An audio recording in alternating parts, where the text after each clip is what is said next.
Amid the collective action taken by South Korea's trainee doctors, the government says it won't hold anyone accountable who returns to work by Thursday. President Yoon says 339 square kilometers of land that have been off limits due to military purposes will be free for more private use. He unveiled this today at Ulsan Air Base as he continued his discussion sessions with the public. To resolve Korean stocks being undervalued, a new value program has been introduced to give incentives to firms that come up with plans to boost their stock values. It's February 26, 2024. This is Newscenter. Good evening. Thank you for joining us. I'm Yoon Min. Medical crisis and concerns grow for a week now over doctors continuing to resign to protest the government's medical school quota hike. The government today gave a deadline saying it would not hold doctors accountable if they return to their posts by Thursday, February 29th. Shin Ha-young begins our coverage. Amid the spread of collective action against the increase in medical school enrollment quotas, the government has issued a deadline for protesting doctors to return to work. Considering the seriousness of the situation, the government is making a final plea. If you return to the hospital you left behind by the 29th, you won't be held responsible for what has already happened. The country's Interior Minister Lee Sang-min has also urged doctors to engage in dialogue with the government for better medical service conditions. Hospitals have been scrambling, relying on attending physicians and professors to step in to fill medical service gaps left by the mass exodus of trainee doctors that began last Tuesday. However, the healthcare crisis is poised to deepen with medical school graduates turning down interim positions. According to the Health Ministry on Monday, as of Friday, over 9,000 trainee doctors from 100 major hospitals, accounting for over 70% of all trainee doctors, have walked off their jobs, and more than 10,000 trainee doctors have submitted resignation letters. The ministry said that trainee doctors who refuse to return to work by the deadline could start facing punishment the following day. Starting from March, according to principles in the law, it is inevitable to impose a minimum 3-month license suspension for those who do not return to work, and to proceed with related judicial measures. In the meantime, the Korean Medical Association has called for an immediate halt to the government's expansion plan, warning of legal action. Arguing that the plan would compromise the quality of medical education, the KMA said the entire medical sector would fight using every legal means available until the end. In addition, the KMA is planning a massive rally on Yeouido on March 3rd with 20,000 doctors expected to participate. Shin Ha-young, Arirang News. Visiting Chungcheongnam-do this time for the policy discussion, President Yoon today spoke about lifting development restrictions that are in place due to military-related protections, so more of the land can be used for private purposes. Kim Do-eun reports. The South Korean government is set to free 339 square kilometers of land for military installation protection zones for public and private development. President Yoon Suk-yeol announced this on Monday at Ulsan Air Base in Chungcheongnam-do province, while there for a policy discussion with citizens explaining that the government considered the demands of the public while also keeping national security in mind. 군사시설 보호구역이 처음 도입된 것은 1970년대입니다. 그때와 지금은 많은 환경이 바뀌었습니다. 전국이 급격하게 도시화가 됐고 또 기술이 발전하면서 군과 우리 안보의 구조에도 큰 변화가 있었습니다. Around the airbase alone, which is the country's biggest Air Force base, 141 square kilometers will be freed from the military protection zone. President Yoon added that with a new airport being built in the city of Ulsan and the lifting of protection zones, he hopes that the province can utilize the land to promote projects that the local government deems to be the best. The decision comes less than a week after Yoon's announcement to lift greenbelt restrictions as well.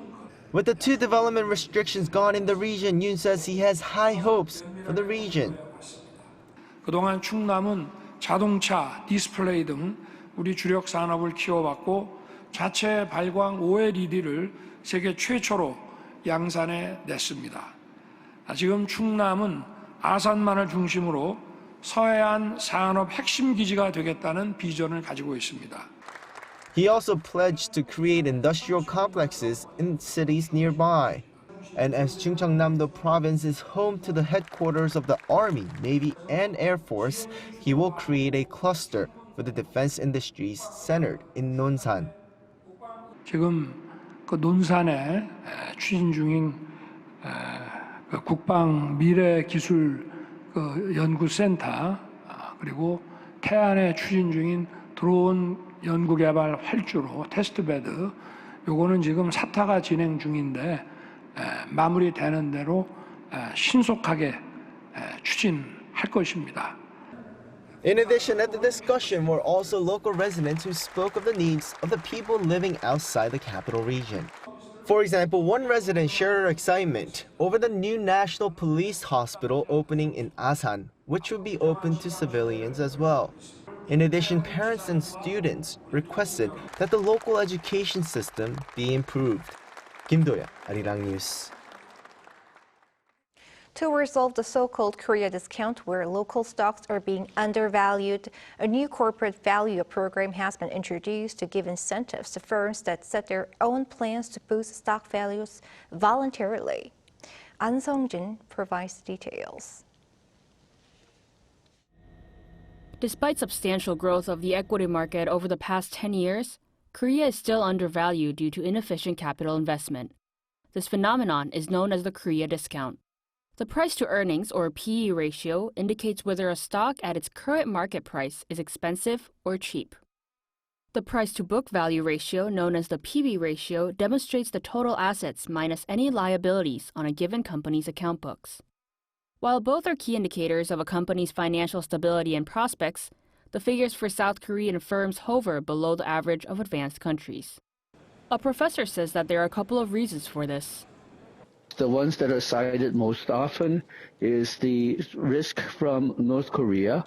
I also have personal suspicion that because of the Korea's corporate governance system, which favors perhaps the founders' families over stockholders, that those components reduce the attractiveness of Korean stocks to foreign investors, and that accounts for much of the Korean discount.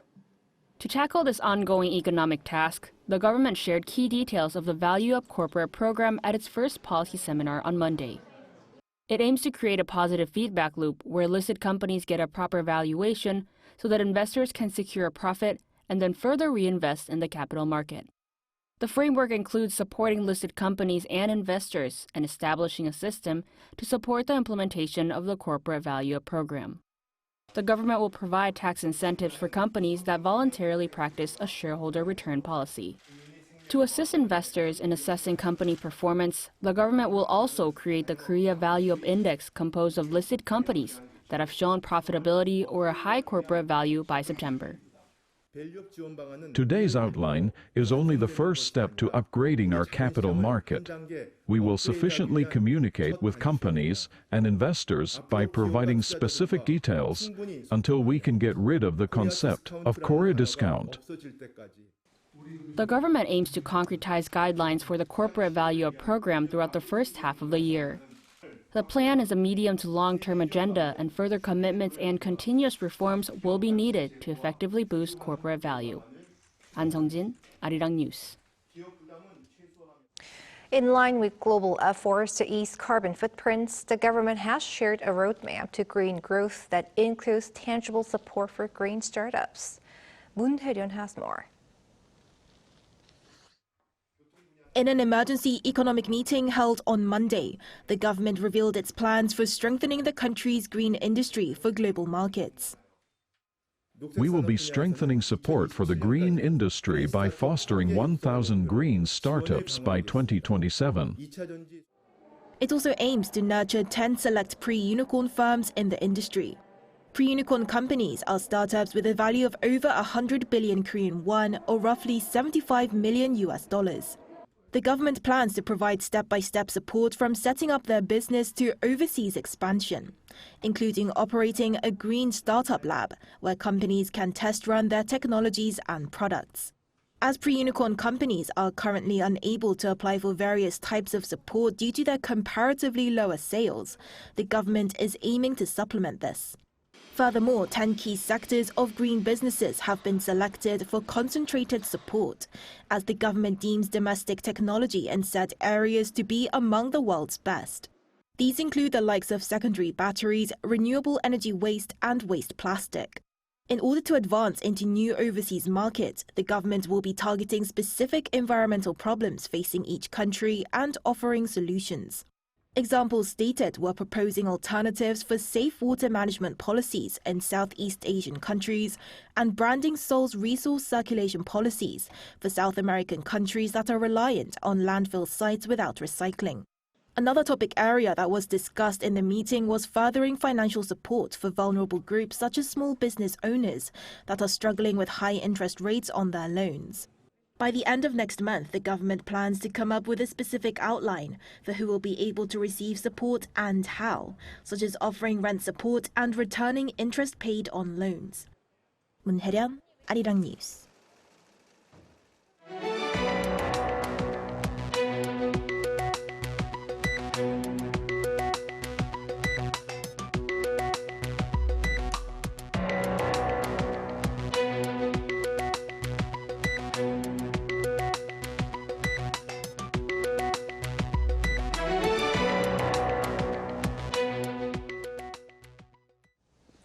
Last week, the U.S. announced a new sanctions list against Russia, a day before the second anniversary of Moscow's full invasion of Ukraine. It's targeting more than 500 individuals and entities, among which is a South Korea-based firm. Our Bae Yoon-ji takes a closer look at a possible impact of the sanctions. A day before the second anniversary of the Russian invasion of Ukraine, the U.S. announced on Friday more sanctions against Russia, targeting more than 500 people and entities. That's why I'm announcing more than 500 new sanctions. In response to Putin's brutal war of conquest, in response to Alexei Navalny's death, because make no mistake, Putin is responsible for Alexei's death. Among the 93 entities on the new sanctions list is a South Korea-based company called Daesung International Trading, located in South Korea's southeastern city of Kimhae. An official from Seoul's foreign ministry said Monday that the head of the company is a Pakistani national, and the government has shared information with the U.S. in advance. The country's trade ministry and the customs agency are also currently conducting investigations into the company to look for possible law violations. And another company run by South Korean nationals in Ireland was also added to the list. The firm, Gov't Semiconductor, was sanctioned for reportedly exporting sensitive electronic components to a Russian manufacturer. However, there are doubts about whether these sanctions will have a strong impact on Russia. One expert says the Russian economy has proven to be resilient, despite the sanctions imposed by the U.S. and European countries in the past, partly because Western countries have been hesitant, worrying that the sanctions may affect the global and regional economies. So sanctioning the export of Russian oil to other countries might make the entire oil prices go up, which I think would also have a negative impact on the oil price management in the United States. So I think all these factors, I think if applied the same way, I don't think it will be that effective as U.S. and Western countries expect. Another expert says imposing sanctions on more individuals and companies in countries outside of Russia is a signal to other international actors that there's a price to be paid for working with Moscow to help them evade the sanctions, but also raised doubts about their effectiveness.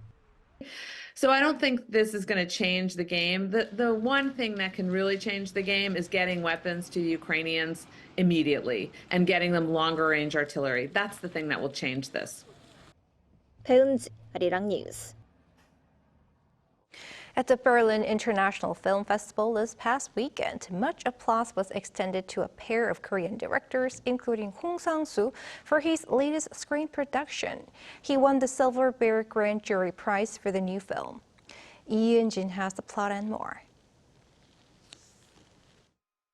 Director Sang-soo's 31st feature film, A Traveler's Needs, premiered at the 74th Berlin International Film Festival and on Saturday won the Silver Bear Grand Jury Prize. Telling the story of a French woman, played by French actress Isabelle Huppert, who travels to Korea where she teaches a local woman to speak French. The movie highlights the themes of life's unbearable nature and the importance of communication. This is Hong's 7th time entering the Berlinale competition section and his 5th time winning the Silver Bear. 6 South Korean films were featured at this year's festival, highlighting once again the diversity and creativity of Korean cinema.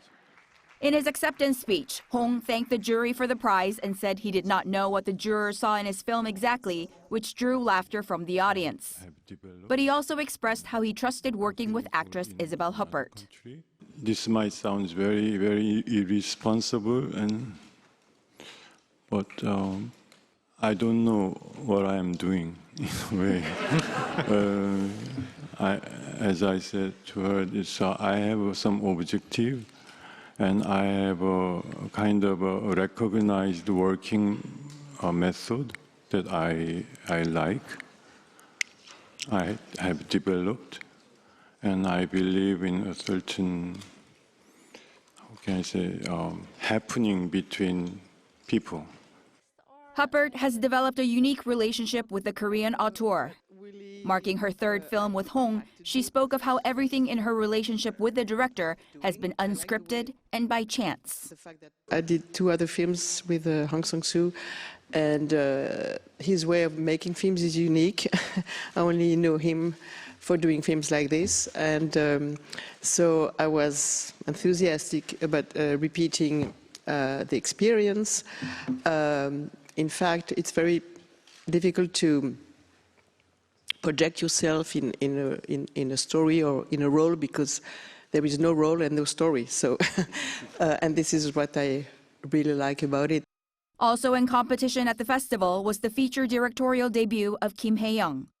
Her film It's Okay, about an orphaned young dancer, won the Crystal Bear for Best Film, an award given out by a jury of children in the Generation K+ section that's dedicated to coming-of-age stories. The Minister of Culture, Sports and Tourism, Yoon, sent congratulatory messages to the 2 directors, praising this achievement as a proud moment that announces the elevated status of Korean cinema worldwide. 이은진, Arirang News.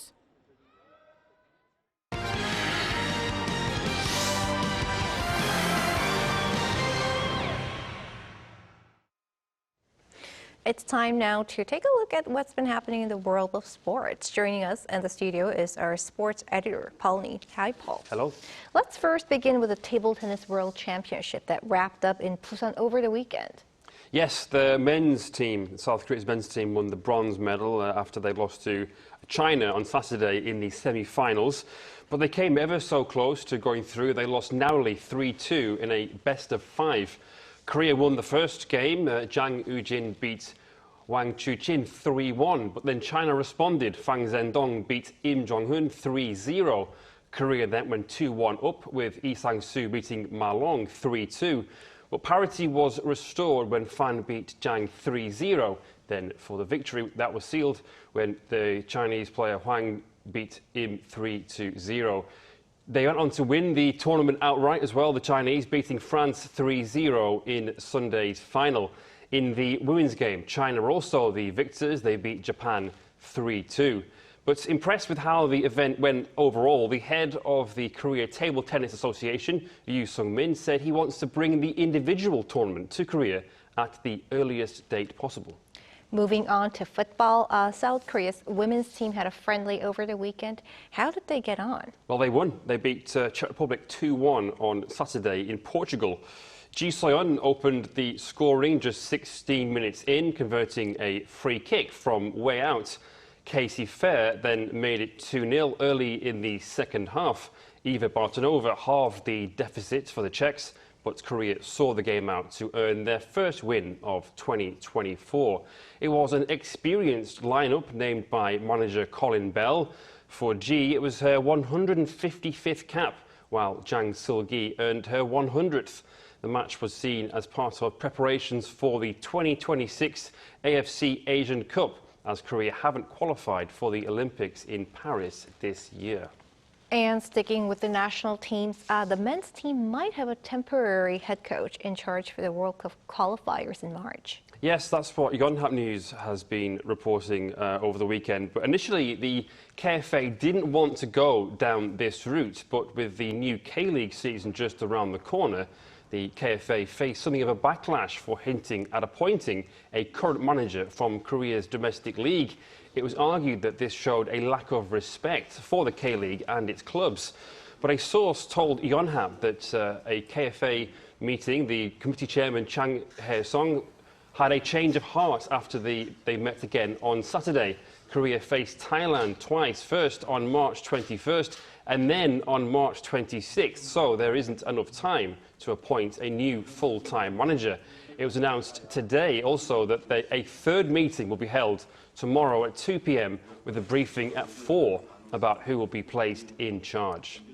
And you mentioned the K-League, the new season begins this Friday. It does indeed, yes, on Friday, a national holiday in Korea. We have what has become, well, when possible, the usual curtain raiser of the reigning league champions taking on last season's FA Cup winners.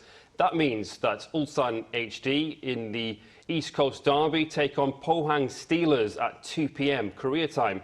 Jeonbuk, after a lackluster season in 2023, are at home to Daejeon Hana Citizen later in the day. While FC Seoul, they are under a new manager, Kim Ki-dong. They are away to Gwangju FC on Saturday. But fans might need to temper their expectations with regards to Jesse Lingard, as sources have said that fitness and registration issues mean it's a battle against time. Elsewhere, Gangwon FC host Jeju United on Saturday. Incheon United also, they take on Suwon FC, and then on Sunday, Daegu FC are at home to newly promoted Gimcheon Sangmu. Okay, thanks, Paul. See you next time. Thank you. See you.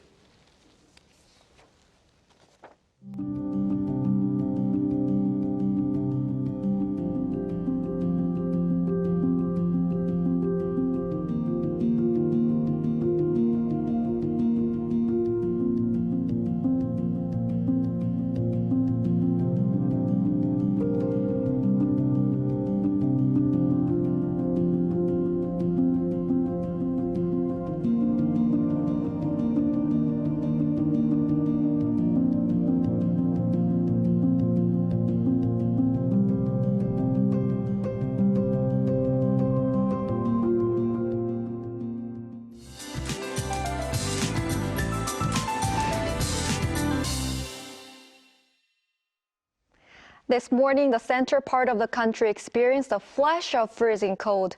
Due to the cold winds, the wind chill temperature dropped to -4 degrees Celsius.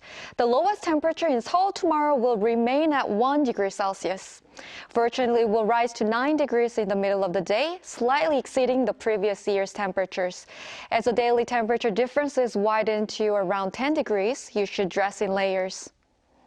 In the mountainous areas of Gangwon-do province, where a heavy snow advisory is still in place, up to 7 centimeters of snow are expected by tomorrow.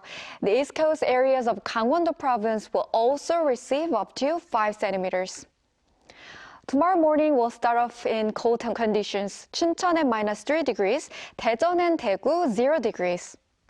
Temperatures will increase in the middle of the day. Daejeon 10, Gwangju and Jeju 12 degrees Celsius.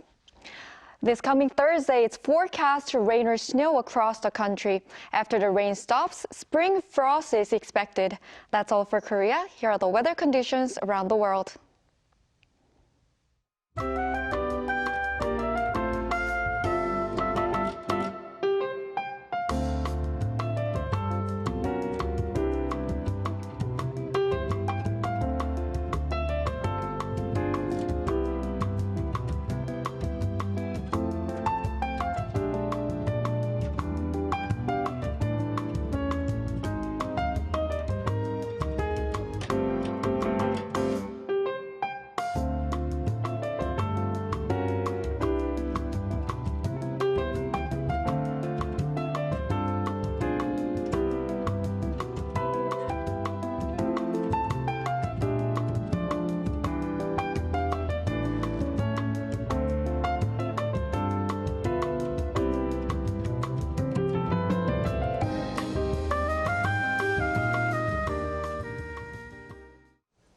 That is Newscenter for tonight. Thanks for watching. A panel session coming up.